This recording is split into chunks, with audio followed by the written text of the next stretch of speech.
మణిపూర్లో మహిళల మీద అత్యాచార ఘటనలు అట్లాగే అక్కడ హింసాకాండ వీటి విషయంలో సిబిఐ దర్యాప్తుకి న్యాయస్థానం ఆదేశిస్తే ఆ దర్యాప్తుకి న్యాయం జరిగిందనుకుంటారు. పోలీస్ డిపార్ట్మెంట్ ఎవరైతే మణిపూర్ పోలీసుల తరపున పనిచేయాల్సిన వాళ్ళు ఒక వర్గానికి కొమ్ము కాస్తూ ఇంకొక వర్గం వాళ్ళ మీద దాడులకు పాల్పడ్డారన్నటువంటి నిజం తేల్చింది. అదే సందర్భంలో మణిపూర్ పోలీసులే స్వయంగా అత్యాచారాలకు పాల్పడ్డారు గిరిజనుల మీద అన్నటువంటి విషయం వెలుగులోకి వచ్చింది. ఈ నేపథ్యంలో సంచలనం అవుతుంది. ఈ వ్యవహారానికి సంబంధించి సుదీర్ఘమైనటువంటి కసరత్తులు చేస్తూ ఉన్నారు.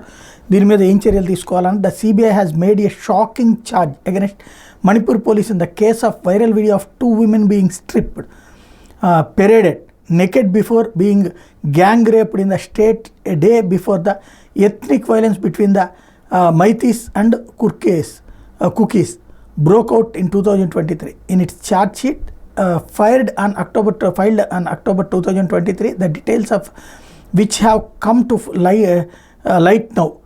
The CBI said that the cops drove the women towards the angry mob before the incident. ఇది అక్కడ ఉన్నటువంటి పోలీసులు ఆ మహిళల మీదకి కారు వేసుకెళ్ళిపోయి ఆ తర్వాత అత్యాచారానికి పాల్పడ్డారన్నటువంటి సిబిఐ ప్రాథమిక దర్యాప్తులో తేలింది.